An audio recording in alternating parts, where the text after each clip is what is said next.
জমিন যার, জমিন যার, সৃষ্টি যার, আইন চলবে তার। সম্মানিত ঝিকরগাছা চৌগাছাবাসী, আপনার একটা বাড়ি আছে, বাড়ির মালিক আপনি। সেখানে সংসারে যদি আপনার কথা না চলে, বাইরের কোনো লোকের কথা চলে, সংসারে শান্তি না অশান্তি? আপনার একটা ব্যবসা আছে, মালিক আপনি, আপনার কথা চলে না, ওখানে অন্য কর্মচারী পার্টনার যে আছে তার কথা চলে, ব্যবসায় লাভ লস। আপনার একটা প্রতিষ্ঠান আছে, ওটার মালিক আপনি, আপনার কথা চলে না, ওখানে আশেপাশের লোকদের কথা শুনতে হয়, তার আলোকে ওই প্রতিষ্ঠান চালাতে হয়। প্রতিষ্ঠান সচল না অচল? বাংলাদেশ স্বাধীন হয়েছে 53 বছর রেখে, এখন 54 বছরে আমরা একের পর এক এরকম আশপাশের লোক, পার্টনার এবং অন্যদের কথা শুনে বাংলাদেশ পরিচালিত হয়েছে। শান্তির পরিবর্তে অশান্তি, সচলের পরিবর্তে অচল, সুন্দরের পরিবর্তে অসুন্দর, ন্যায়ের পরিবর্তে অন্যায়, আলোর পরিবর্তে অন্ধকার যেমন ছেয়ে গেছে, আজ আমরা একবার দেখতে চাই মানুষের দেখা বারবার শেষ, ইসলামের বাংলাদেশ। সব দেখেছি বারবার, ইসলাম এইবার।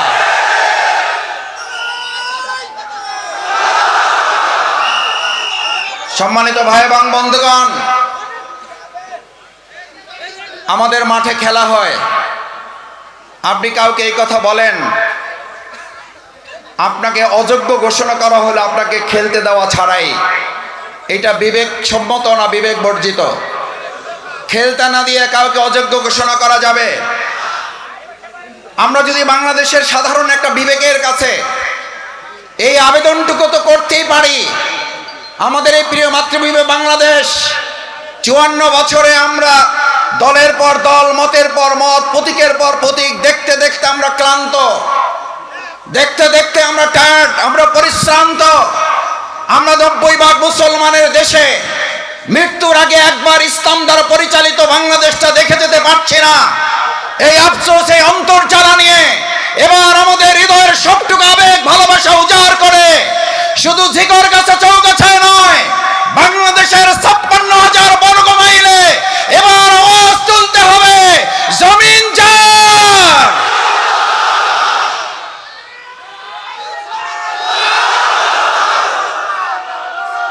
আমার ভাই এবং বন্ধুগণ, আমরা ইতিমধ্যে কারো কারো কাছ থেকে শুনতে পাই আমাদের খেলতেই দেওয়া হবে না, খেলতেই দেওয়া হয় নাই। আবার বলা হচ্ছে আমাদের নাকি অভিজ্ঞতাও নাই। আমাদের আমিরে জামাত বলেছেন, ইয়েস, আমাদের অভিজ্ঞতার একটু ঘাটতি আছে, আমাদের অভিজ্ঞতা একেবারেই নাই। সেটা হলো সাদাবাজিতে আমাদের অভিজ্ঞতা নাই, সিন্ডিকেটে আমাদের অভিজ্ঞতা নাই, নিজ দলের মধ্যে লোকদের খুনাখুনি করে নিজ ভাইকে হত্যা করার অভিজ্ঞতা নাই। নামাজ চলতেছে এই অবস্থার অপেক্ষা না করে নামাজরত অবস্থায় যেই দল তার কর্মীকে হত্যা করে, সেই দল বাংলাদেশে নির্বাচন করে বিজয়ী দূরের কথা, রাজনীতি করার অধিকার থাকতে পারে না।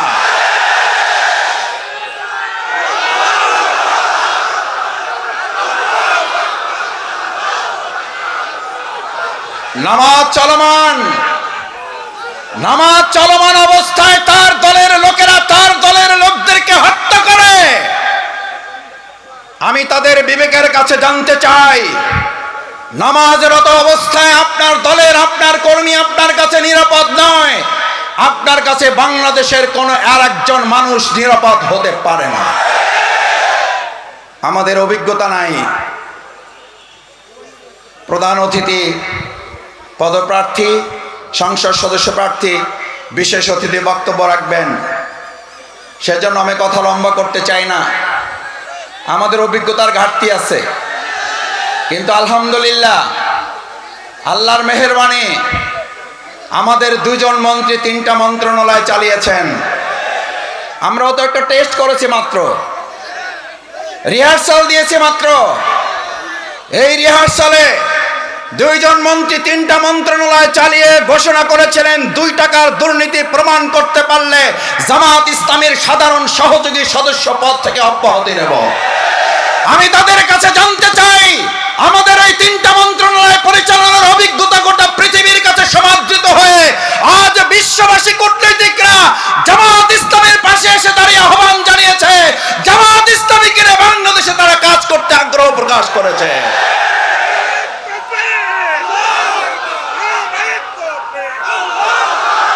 আমার ভাই এবং বন্ধুগণ, আমাদের অভিজ্ঞতা নাই। ওনারা বলতেন ভবিষ্যতে রাষ্ট্র চালাইতে হইলে আগে মিনি পার্লামেন্ট চালাই আসতে হবে। মিনি পার্লামেন্ট চালান, তারপরে মানুষ বিবেচনা করবে আপনারা ফুল পার্লামেন্ট চালাইতে পারেন কিনা। মিনি পার্লামেন্ট ঢাকা বিশ্ববিদ্যালয় সংসদ, মিনি পার্লামেন্ট চট্টগ্রাম বিশ্ববিদ্যালয় ছাত্র সংসদ, মিনি পার্লামেন্ট রাজশাহী বিশ্ববিদ্যালয় ছাত্র সংসদ, মিনি পার্লামেন্ট জাহাঙ্গীরনগর বিশ্ববিদ্যালয় ছাত্র সংসদ। আজ তাদের কথা দিয়ে তাদেরকে জিজ্ঞেস করতে চাই, মিনি পার্লামেন্ট যখন হয় তখন আপনারা বলেছিলেন ওখানে তো আমাদের ছাড়া কাকে ভোট দেবে, দেওয়ার তো কেউ নাই। নাই যেখানে বলেছেন, আলহামদুলিল্লাহ আল্লাহ রাব্বুল আলামিন তার অশেষ মেহেরবানি দিয়ে ফুল পার্লামেন্ট 4টা বিশ্ববিদ্যালয় আমাদেরকে আল্লাহ দান করলেন। শুধু দানই করেন নাই, বাংলাদেশে মডেল বিশ্ববিদ্যালয় পরিচালনার ছাত্র সংসদ ছাত্র শিবির উপস্থাপন করে দেখিয়েছে বাংলাদেশ জামাত ইসলামী ভবিষ্যতে মডেল বাংলাদেশ উপহার দিতে পারবে।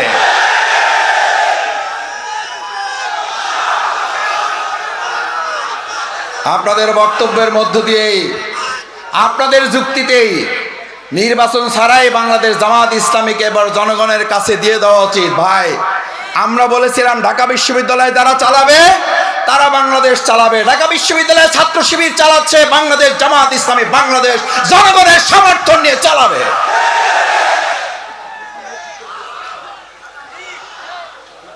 আমরা শুনলাম ওই জামাত ইসলামী হুজুর, ওনাদের টুপি আছে, দাড়ি আছে, ওনাদের জানাজায় ভালো মানায়, মিলাদ শরীফে ভালো মানায়, নবজাতকের কানে আজান দেওয়া ভালো মানায়।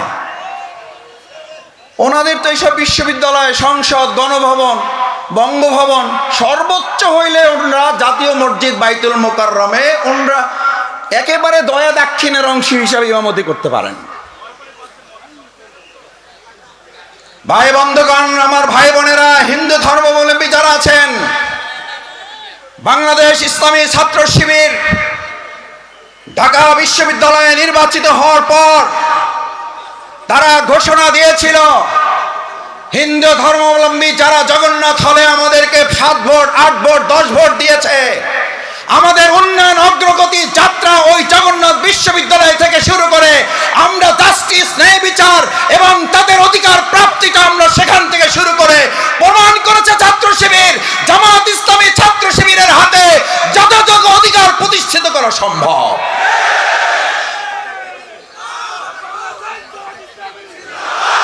সম্মানিত ভাই এবং বন্ধুগণ, ঢাকা বিশ্ববিদ্যালয়ে ছাত্র সংসদ নির্বাচিত হওয়ার পর বলা হলো ওই আমরা জানাজা, আমরা মিলাদ শরীফ, আমরা নবজাতকের কানে আজান দেওয়া পর্যন্ত আমাদের দায়িত্ব শেষ। ওনারা নির্বাচিত হয়েছে, চালাইতে পারবে না। ছাত্র ভালো, পাশ করতে পারবে না, পাশ করলেও চাকরি পাবে না, চাকরি পাইলেও বেতন পাবে না, বেতন পাইলেও বরকত হবে না, বরকত হইলেও সংসার চলবে না। যুক্তির আর কোনো শেষ নাই। বললো ভোটই দিতে পারবে না, আমাদের ছাড়া ভোট দেবে কারে? পাশ করলো, বললো পাশ করে টিকতে পারবে না, বলে টিকতে পারবে, কাজ করতে পারবে না, বলে কাজ করতে পারবে, সামনে আগাইতে পারবে না। আমাদের মিনি পার্লামেন্টে আমরা দেখিয়েছি সিন্ডিকেট, মাদক, গণরুম, ভাইয়ের রাজনীতি এবং সেখানে মেধার পরিবর্তে সন্ত্রাসের ঝঞ্ঝানির পরিবর্তে আজ ঢাকা বিশ্ববিদ্যালয় একটা টু শব্দ পর্যন্ত সেখানে সংগঠিত না হওয়া, রাজশাহী বিশ্ববিদ্যালয় একটা বিজয় মিছিলে কোনো ঝামেলা না হওয়া, আমাদের চট্টগ্রাম বিশ্ববিদ্যালয় বিজয় মিছিলের পরিবর্তে কান্নার রোল পড়ে যাওয়া প্রমাণ করে আগামী দিনের বাংলাদেশ জামাত ইসলামী এদেশের 20 কোটি মানুষকে সাথে নিয়ে একটা ঐক্যের ভিত্তিতে বাংলাদেশ পরিচালনা করবে।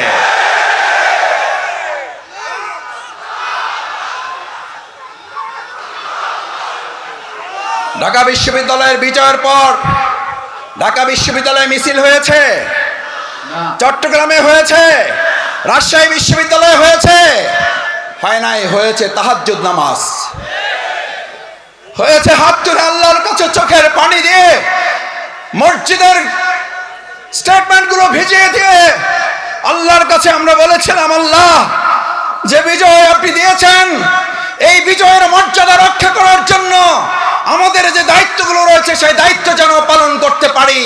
এটাই হচ্ছে একজন ইমানদারের আল্লাহর প্রতি আস্থা এবং ভরসার প্রতীক। বাংলাদেশ জামাত ইসলামী ইসলামী ছাত্র শিবির অহংকার মুক্ত থেকে আজ এই লক্ষ জনতাকে সামনে রেখে ডাক্তার মুসলিউদ্দিন ফরিদ আপনাদের প্রাণপ্রিয় মানুষ, নিরহংকার মুক্ত একজন মানুষ। আমি তাকে আজ নয়, আমি ছাত্র সংগঠনে থাকা অবস্থায় তিনি দেশের বাইরে, তখনকার সময় থেকে আমি তার দোয়া এবং স্নেহ পাওয়ার শুরু করেছি। আমি তখন থেকে তাকে জানি। আজকে একটা কথা বলি ওনার সম্পর্কে, আল্লাহ মাফ করুন যেন বাড়াবাড়ি না হয়। যদি আপনারা ওনাকে এখানে এখনো কোনো সন্দেহের তালিকায় রাখেন, প্রয়োজন আমি বাউফলবাসীর সাথে আলাপ করব, আমি বাউফলে নিয়ে যাব, আমি বাউফলে নিয়ে ওনাকে এমপি বানাই আপনাদের কাছে দেব। কিন্তু আজকে কথা দিতে হবে, এরকম নিরহংকার মুক্ত, স্বাস্থ্য সচেতন, জনগণের কল্যাণে নিবেদিত আমাদের ডক্টর মুসলিউদ্দিন ফরিদ ভাইকে আমরা কি শুধু চৌগাছায় রাখবো, নাকি গোটা বাংলাদেশে তাকে আগামী দিনে সেবা পরিচালনার গুরুত্বপূর্ণ দায়িত্বের জন্য তাকে এখান থেকে প্রস্তুত করে পাঠাবো? দেখে আমরা পারবো ইনশাআল্লাহ। সবাই রাজি আছি ইনশাআল্লাহ? আলহামদুলিল্লাহ। আমাদের মা বোনেরা হাত জাগিয়েছেন, আমাদের ভাইয়েরা হাত তুলেছেন, আমাদের সমস্ত মানুষ হাত জাগিয়ে দেখিয়েছেন।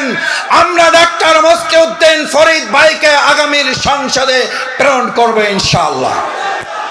এবার দুটো কথা বলে শেষের দিকে যাই। সম্মানিত ভাই এবং বন্ধুগণ, ডাক্তার মুসলিউদ্দিন ফরিদ ভাই আমাদের এই চৌগাছা জিকরগাছায় আপনাদেরকে নিতে এসেছেন না আপনাদেরকে দিতে এসেছেন? দেওয়ার মতো যোগ্যতা আল্লাহ তাআলা ওনাকে দিয়েছেন না দেন নাই? আল্লাহ তাআলা ওনাকে সেই যোগ্যতা দিয়েছেন বলেই আজ আমরা একটা কথা পরিষ্কার বলে যাই, জিকরগাছা চৌগাছার ভাই বোনেরা, হিন্দু ধর্মাবলম্বী যারা আছেন, ডাক্তার মুসলিউদ্দিন ফরিদ ভাই তিনি ব্যক্তি হিসাবে এমপি হবেন না, ব্যক্তি হিসাবে তিনি হবেন আপনাদের একজন খাদেম, আপনাদের একজন সেবক। আজ যারা 5 মাস আপনাদের পিছনে ঘুরছে, আপনাদের ধারে ধারে গিয়ে অনুনয় বিনয় করছে, অন্যায়ভাবে টাকা বিছাচ্ছে, অন্যায়ভাবে ক্ষমতা প্রয়োগ করছে, এই 5 মাস আপনাদের কাছে ঘুরে আগামী 5 বছর আপনাদেরকে তাদের পিছনে ঘোরাতে বাধ্য করবে। এবার সেখান থেকে মুক্তি পাওয়ার জন্য আজকে আপনাদের সিদ্ধান্ত দিতে হবে। দেশ স্বাধীনের 54 বছরে এমপি বানিয়েছি বারবার, খাদেম সেবক বানাবো এইবার। এবার এমপি চাই না খাদেম চাই, এমপি চাই না সেবক চাই। দ্বিতীয় কথা, এবার আমরা ব্যক্তি ডাক্তার মুসলিউদ্দিন ফরিদ ভাইকে সংসদে পাঠাবো না, উনি ব্যক্তি যাবেন। আমরা এবার সংসদে পাঠাবো আল ইসলাম, ইসলাম এবং ইসলাম। এবার ইসলামের ভিত্তিতে 2024 সালের জুলাই আগস্টে যে তরুণ যুবকরা স্লোগান তুলেছিল উই ওয়ান্ট জাস্টিস, এই তরুণেরা এখানে আছে, তারিক বিন জিয়াদের অনুসারীরা আছে, মুহাম্মদ বিন কাসিমের অনুসারীরা আছে, প্রিয়নবী মুহাম্মদ রাসূলুল্লাহ সাল্লাল্লাহু আলাইহি ওয়াসাল্লাম তারুণ্যের হিলফুল ফজল গঠনের সেই যৌবনের শক্তির লোকের এখানে আছে। আমি তাদের কাছে জিজ্ঞেস করতে চাই, উই ওয়ান্ট জাস্টিস একমাত্র ন্যায় বিচার দিতে পারে যেই সংগঠন, যেই দল, যেই ইসলাম, সেই ইসলামের ভিত্তিতে এবার সবাই মিলে ঘরে ঘরে আওয়াজ তুলে দাঁড়িপাল্লার বিজয় নিয়ে আসা পর্যন্ত রাজপথে, ময়দানে, প্রান্তরে ছুটে যাওয়ার জন্য রাজি আছি কারা? আমার ভাই এবং বন্ধুগণ, আসুন, বাংলাদেশ জামাত ইসলামী এবার এমপি বানাবে না। বাংলাদেশ জামাত ইসলামী এবার আপনাদের কাছে একজন সেবক, একজন খাদেম উপহার দিতে চায়। বাংলাদেশ জামাত ইসলামী এবার ব্যক্তিকে সংসদে পাঠাতে চায় না। বাংলাদেশ জামাত ইসলামী এবার এক ইসলামকে আমরা সংসদে ক্ষমতায় আছে এটা দেখে মৃত্যুবরণ করতে চাই। হিন্দু ধর্মাবলম্বী যারা আছেন, আসুন, ইসলাম প্রতিষ্ঠিত হলেই কেবলমাত্র মানুষের অধিকার প্রতিষ্ঠিত হতে পারে। আল্লাহ সুবহানাহু ওয়া তাআলা সেজন্য হুদাল লিন-নাস কোরআনে বর্ণনা করেছেন, উনজিলা ফিহিল কোরআন, এই কোরআন নাজিল করা হয়েছে শুধু মুসলমানদের জন্য নয়, গোটা মানব জাতির জন্য। তাই আসুন, আজ মা বোনেরা এখানে যারা এসেছেন, সুমাইয়া রাদিয়াল্লাহু তাআলা প্রথম শাহাদাত বরণ করে আমাদের কাছে নজির রেখে গেছেন। আমাদের ভাইদের পাশাপাশি রাসূল সাল্লাল্লাহু আলাইহি সাল্লামের সেই তলোয়ারের যুদ্ধে, সেই তীর ধনুকের যুদ্ধে তারা যেমন পানি নিয়ে পাশে দাঁড়াতো, চিকিৎসা সামগ্রী নিয়ে পাশে দাঁড়াতো, আজ আমাদের মা বোনেরা এখানে পাশে এসে দাঁড়িয়েছেন। এই বিজয় আল্লাহ ছাড়া কেউ ঠেকাতে পারবেন না। সেই আহ্বান জানিয়ে কাঁধে কাঁধ মিলিয়ে আমরা জিকিরগাছা এবং এখানকার সমস্ত অঞ্চলের মানুষদেরকে একত্রিত করে ঐক্যবদ্ধ একটা জিকিরগাছা করে তোলার, চৌগাছা করে তোলার আহ্বান জানিয়ে আমার কথা শেষ করছি। আল্লাহ হাফেজ। বাংলাদেশ জিন্দাবাদ। বাংলাদেশ জামাত ইসলামী জিন্দাবাদ। আসসালামু আলাইকুম ওয়া রাহমাতুল্লাহ।